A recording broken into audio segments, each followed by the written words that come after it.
There is a MAGA figure that I've told you about named Dave Rubin, and he clashed in the video that you see up on screen. We're going to watch it with David Pakman. And this clip actually comes from a little while ago, but I want to circle back to it. I'm pretty sure we even covered it when it happened, but just to sort of remind you of this exchange. And then some of you asked me, why, when I see liberals interact with Dave Rubin, is there such rage and disgust? And Dave Rubin will call David Pakman, the clip you're going to see, a smug prick.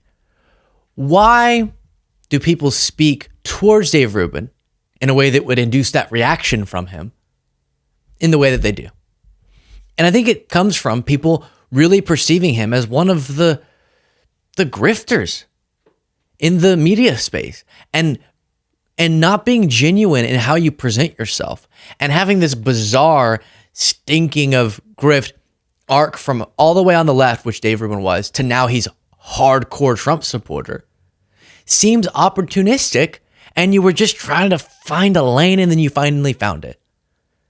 And that's why we put a lot of emphasis on Rubin lately, because I think he's a rare example of someone I can pretty unequivocally say is a grifter. Whereas most people, I don't, even if I suspect that, I don't want to throw that label around, because it's so harmful to a political discourse for people to believe and for people to be disingenuous.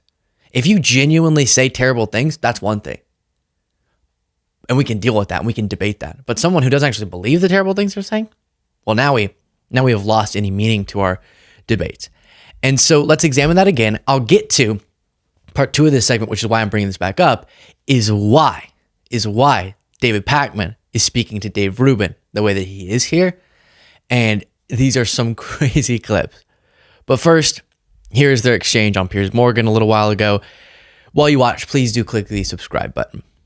Hey, by the way, this has nothing to do with a well-funded evil money machine that the Republicans were doing. There's something called boys and girls. And Rubin's they are the right different. guy to talk about and that, most isn't parents, oh God, you're such a smug prick. Listen, most parents actually want to defend their daughters. And all right, so you had that big line where he called him that, and then we continue on. What was Pakman referencing with the funding?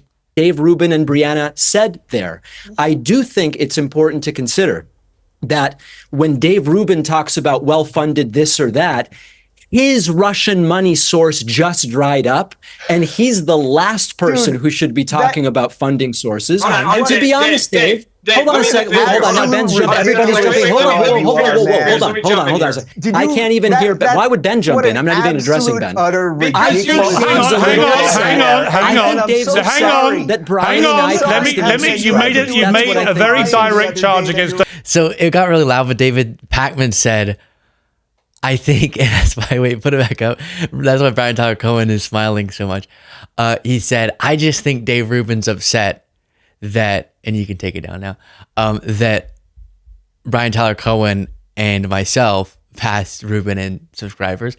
And that's a funny little jab. But again, you can tell there's a level of disrespect. Whereas often in conversation with conservatives, David Pakman will treat them with respect, even if he's disagreeing with them. But there is a justified disrespect, as we're going to get to.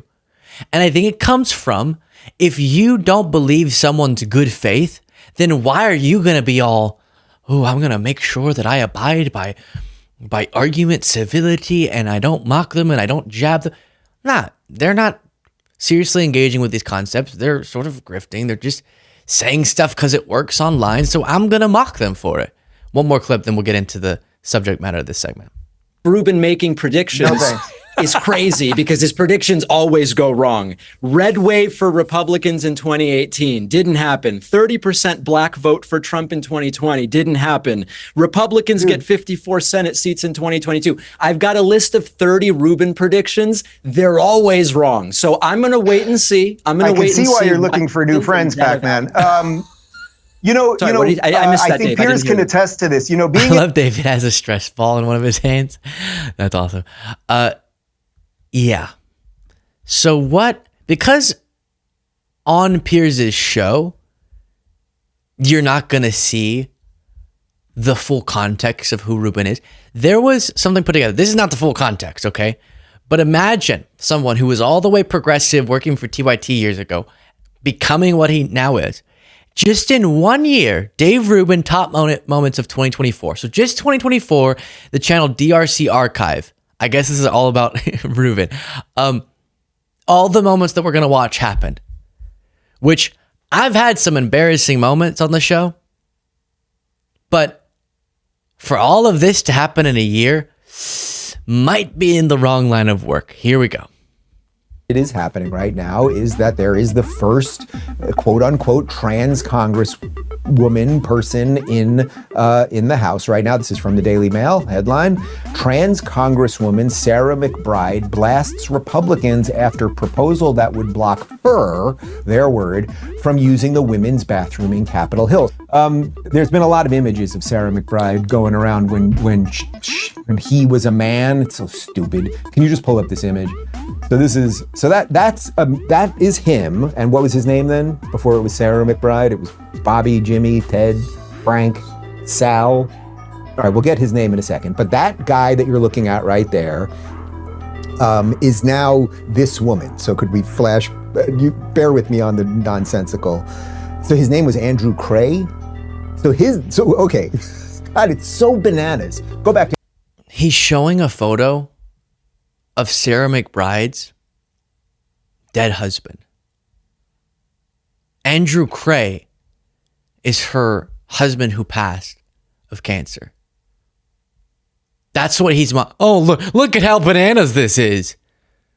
Apparently no prep for these segments, and he just found a photo that popped up. I don't know how you make this mistake, but he's just showing a photo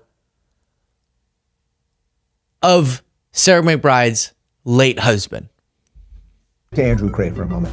So this is Andrew Cray, and Andrew Cray is now a member of the House known as Sarah McBride. And let's go back to Sarah McBride. Now go back to Andrew Cray. And now go back to Sarah. You see what we're doing here? So that guy is now that woman, quote unquote, and Nancy Mace, who's all woman, doesn't want that dude in her bathroom. And I think that that's fine. Go to the bathroom that you should. So you can see on the screen an article that Sarah McBride wrote about how she lost her husband. And he's well, number one, misunderstanding who Andrew Cray is. It wasn't the name of Sarah McBride before she transitioned. It wasn't that or anything. Be in, or that they should. The entire Supreme Court of New York State. All right, so now we move on. Bear with me for this. I'm just trying to let you know, if you ever see me or David Pakman or anyone else talking about Rubin, and there's a tone that goes along with it that isn't normal. Y'all know me, I'm normally really nice even towards people I disagree with, but it's because there's reasons, okay? And this is just 2024 and just some of the examples. But this one's going to be a slow burn, so get ready, because he's going to keep asserting something that is completely wrong. Is now all black women. Somehow the entire Supreme Court in New York is black women. I don't care about diversity of skin color or gender or sexuality. These people do. So how can the people who are pushing DEI on us be like, look at all those black women? So oh no. So images are being put up to contextualize or disprove what he's saying. And also you're about to see the entire structure of the New York judicial system. He also is misunderstanding, and a fellow MAGA person has to explain it to him. Isn't that diverse? No, it isn't. And the bigger problem is that there is every reason to believe that they all basically think the exact same things too. And then, of course, that the appeal probably will not go well because, as you know, the 5 Supreme Court judges in New York all happen to be black females. I don't know if you know this, but when they appeal this thing, it gets appealed to the Supreme Court of New York, obviously not to the Supreme Court of the United States. The Supreme Court of New York has 5 black female judges. File the appeal to go to the Supreme Court of New York because this is a New York trial. We showed you video about a month ago. It's 5 black women because of diversity. So you might think that this has a little something to do with DEI, which thus you could probably garner a bunch into some of their political beliefs. Now, I don't judge anyone based on the color of their skin or on their gender. However, it is virtually, someone ran the numbers on this and one of my guys can correct me, it's virtually impossible statistically to have a court makeup of 5 black women. You know what I mean? So DEI and diversity did get these women, at least some of them, the job. So then you have to think, do they all kind of think the same thing? And do they think judicially the same thing? And do they all kind of think the same thing about Trump? And what a horrible thing to have to think about, that just because of someone's skin color and gender, that the left's diversity ends up with 5 black women. Oh, it's just about to get so bad. This is so brutal. If you're going to make a point like this, like all the black women on the court are going to think the same, you better double, triple, quadruple check, or honestly, just make sure you understand the general topic that you're talking about, because there's no validity to what he's saying. There are, in New York, there's a cap of 171 Supreme Court justices, and that's spread out across 60 plus courts across New York. And so the idea that there's the one Supreme Court in New York with the all black justices that Trump was going to when he was appealing up past the Supreme Court level currently, and that had nothing to do with whatever he found. I don't know what Rubin's referencing. It's painful. The left's diversity ends up with 5 black women being in charge of the Supreme Court of New York. So do you think, now I don't know all of their judicial beliefs, these 5 women, but do you think that they probably think similar things and they probably don't like Donald Trump, and that's probably how they got the job in the first place? Like, do you think, is that a crazy conspiracy theory? I know you know this, that on the appeal side, there are 5 black female Supreme Court justices in New York. They wanted diversity, and they actually got the least diverse thing. Now, I know, of course, that your skin color and gender. The Supreme Court is the lowest court in New York. Court of Appeals is the highest court. Wait, so the Supreme... There's not 5 female... Oh, so it's not going to the New York Supreme... No, nice I know New York is a wacky... Oh, okay. New York has a weird name for its courts. Supreme Court is the lowest court, is the trial court. So that's not the appeals court? No. Oh, well, that's refreshing. It'll go up to the appellate division first I like department. being corrected on air, by the way. That's actually very refreshing. It's good news. Yeah. And then it'll go up to the Court of Appeals. So it goes to them first. First, it'll go to the appellate division first department, right, which is the area that he was tried in, like Manhattan. And then it'll go up to the Court of Appeals, which is our highest court. I know. I don't know why they call the Court of Appeals the highest court. Interesting. Here, All right. Well, at least I had But anyway, I mean, had look. a legit error. Okay. I was in California at the end. How do you do that? I wouldn't make a point like that. But if I needed to, oh gosh, I would go to law school and make sure that I understand what I'm talking about, so that I don't accidentally say that the court that Trump was appealing to had all black women. When he was referencing the wrong court and the wrong people and the wrong identity characteristics, I'd make sure that I knew every detail about every justice that I was accusing of this, so that I don't hear it leave my mouth uninformed or ever, that all the black women must think the same, as he put it. Oh, it's painful. And even Megyn Kelly had to correct him.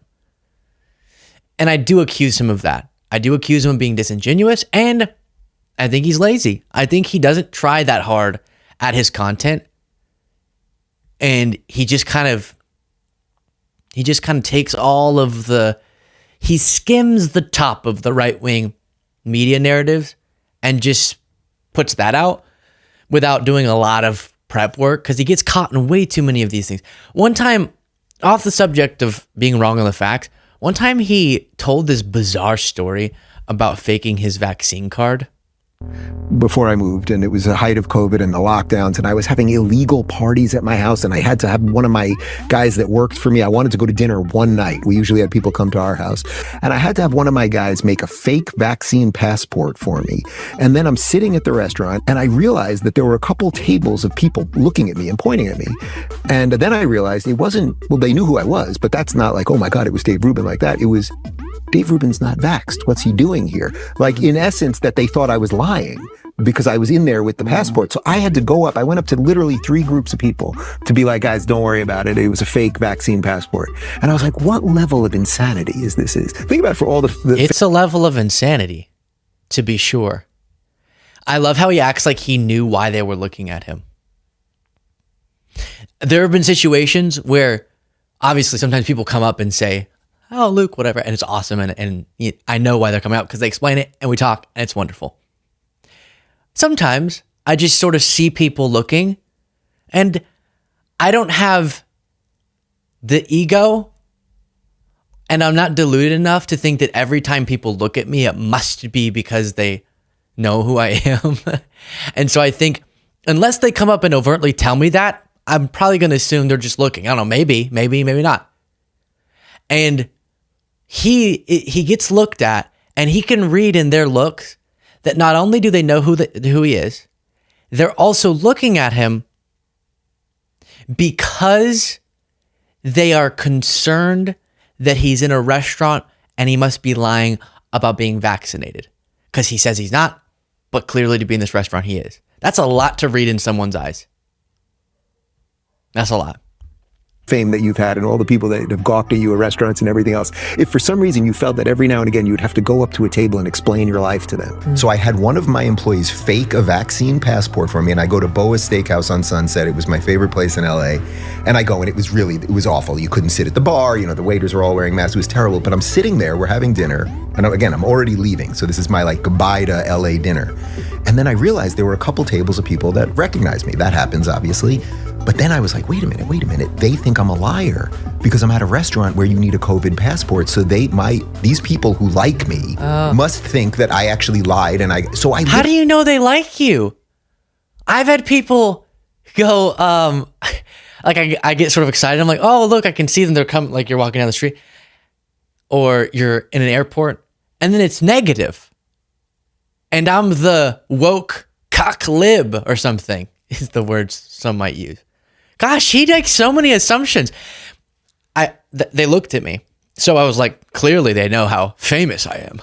And so then I saw that they loved me too. I could hear they were saying he's so handsome, he's our favorite. But I could also tell they were worried that I might be vaccinated, God forbid. So I went up and said, hey, I'm not a liar.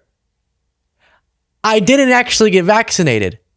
I'm just a liar because I falsified a government document or a medical document.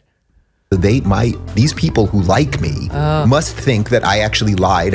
So I literally went up to 3 tables of people to say, guys, just FYI, this was made by my employee. It's a fake passport. They were probably like, why are you explaining that to us? They were like, wait, oh, that's okay. Well, who are you though? But it was like, I was like, what a perfect way to leave this place. Yeah, right. I have to go up to people to tell them I'm not a liar because of and that's just like I am a liar, just not the kind you think. Exactly. I lied about this. I lied about but this. Not the other thing. Not the other thing, exactly.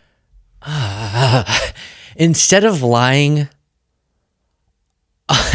just lying, I'm not just a liar. I'm a liar who falsifies documents to substantiate my lies. Aren't Democrats so crazy? That was his point.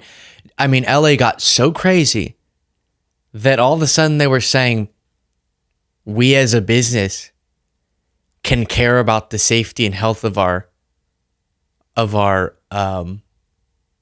dinner goers, of our clients. What's the term? Of our customers. There's the word I was looking for.